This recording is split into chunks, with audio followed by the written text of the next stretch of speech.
Hey everyone, and welcome back to the 49th Line, where we examine issues that echo across the US and Canadian border. Today, we're doing episode 2 of the great demographic experiment happening here right now in Canada. This is one of the most delicate and arguably most important questions for Canada's future: assimilation, or more accurately, the lack there of it. When you look at some of the intensity of these pro Palestine protests in our cities, something becomes clear. This isn't just about foreign policy, it's a flashing red light about something happening right here at home.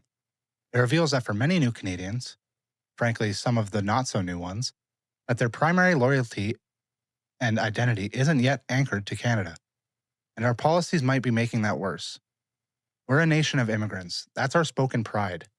But the unspoken bargain has always been you come here for a better life, and in return, you gradually embrace this society, its values, its laws, and civic identity. You add to the mosaic. You don't just live in a separate tile. But what happens when assimilation stops and when global conflicts meet our streets and become proxy battlegrounds? Well, let's dig in, shall we?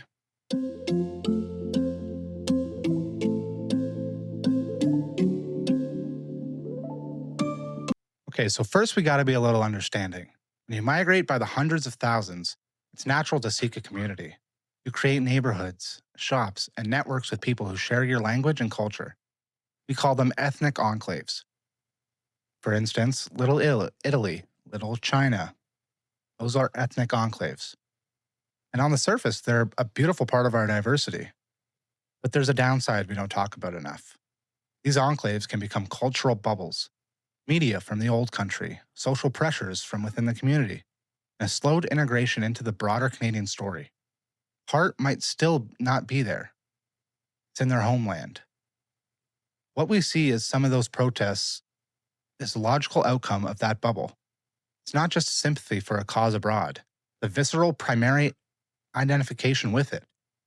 The slogans, the framing, the absolute moral certainty. It's often imported, wholesale, with little filter for Canadian context of pluralism and compromise.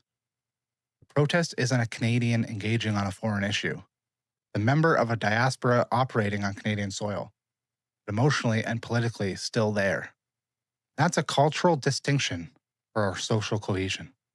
Now, this brings us to the government's role, because their response has not only been weak, been hypocritical, and it's made for the assimilation worse. Remember the Freedom Convoy? The government framed it as an existential threat to public order. The Emergency Act was invoked. The message was brutal and clear. You will not use our Canadian streets to stage an insurrection against the Canadian social and political order. Now look at some pro-Palestine encampments and protests. We've seen calls that cross the line into hate, intimidation of Jewish students, and the occupation of public space. And the response? Negotiation, appeasement, a fear of being seen as taking a side, or even worse, Islamophobic. But not by enforcing the law of equality, they are taking a side. They're siding against integration. They're siding. If your divided loyalty is tied to a political favored cause, the rules are different. This doesn't encourage newcomers to buy into the Canadian system. It teaches them that the system is weak, and their imported political battles can be fought here without consequence. It rewards the very lack of assimilation we should be loudly discouraging. So what is the Canadian way we're asking people to assimilate to? It's not just about giving up your food, which I happen to love, by the way. Eat shawarma at least once a week. Or giving up your entire faith. It's about adopting a civic creed. It's the rule of law, applied equally. It's civil discourse, where you can disagree without demonizing. It's the separation of your personal identity from your civic duty. And it's the understanding that in a country like this, many differences, your primary political loyalty must be shared with the projects of Canada, not to a foreign nation or conflict. When that civic creed breaks down, when we have parallel legal systems and competing primary loyalties playing out on our streets, that's how the nation fractures. The warning signs have been flashing for years, and our government is still asleep behind the wheel. The solution isn't less immigration. It's more confident immigration and integration. To those who are shouting the death to Canada and death to USA, and death to Israel, are already way too far gone. They need to be put on a plane with a one-way ticket. There's no place in our country for calls of violence like that. But all the other ones, we need to be unafraid to articulate what makes Canada work and the and expect that those who choose to come here strive to become a part of it. That means teaching our history and civic values robustly in schools for everyone. It means media and community leaders who have to bridge the gap between enclaves and the mainstream. And it means a government that impartially upholds one law for all, showing every Canadian, new and old, that our civic framework is strong and fair and worth pledging your primary loyalty to. The protests we're seeing are a symptom, not the disease. The disease is a failure of assimilation, enabled by policy and political cowardice. Fixing it requires clarity, consistency, and a renewed confidence in the Canadian project itself. And if you're watching this video, I think it's safe to assume that we've all seen these protests, right? Whether it's in person or on film, flags waving, chants echoing.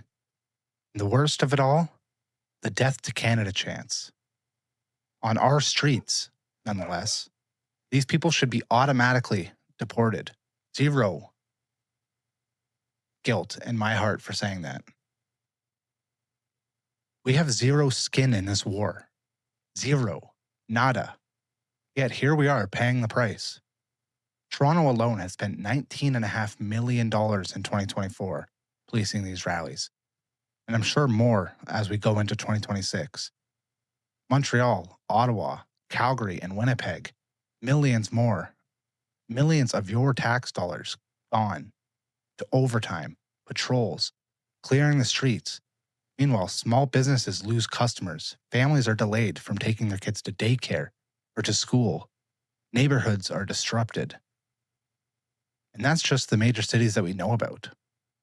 The real cost is likely tens of millions more. Money that could have gone to schools, roads, transit, youth programs, or our hospitals. Instead, it's spent on policing foreign conflicts on our soil. Here's the part that really hits the hardest. Canada is not responsible for Israel or Palestine. We are a country thousands of kilometers away, and yet, some protesters treat Canadian streets like a battleground, chanting death threats, disrupting lives, ignoring Canadian norms. This is about assimilation and responsibility.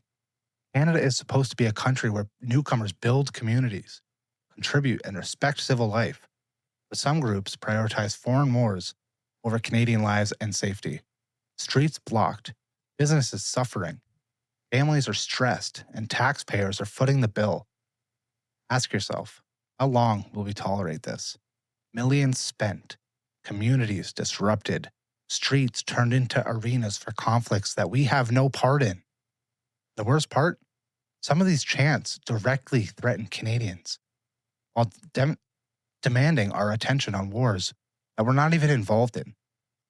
Protests are a part of democracy, but there's a line. When public money and safety and the lives are hijacked for foreign conflicts, Canadians deserve answers, accountability, and protection. If you agree, share this video and comment your thoughts. And let's demand our streets and communities come first, not foreign wars. Alrighty, and if you like this video, make sure you hit that like button, subscribe, comment, let me know what you guys thought. Next episode in this series, we're going to be discussing the Palestine referendum, or their separation from India. A vote took place on Canadian soil that had 53,000 votes for something that had zero political standing in either Canada or India, for that matter. The vote meant nothing. It was just a symbolic vote. If you want to know why this is taking place and what's going on with that, make sure you stick around for the next video. And yeah, that's it for today. We'll catch you in the next one. Bye.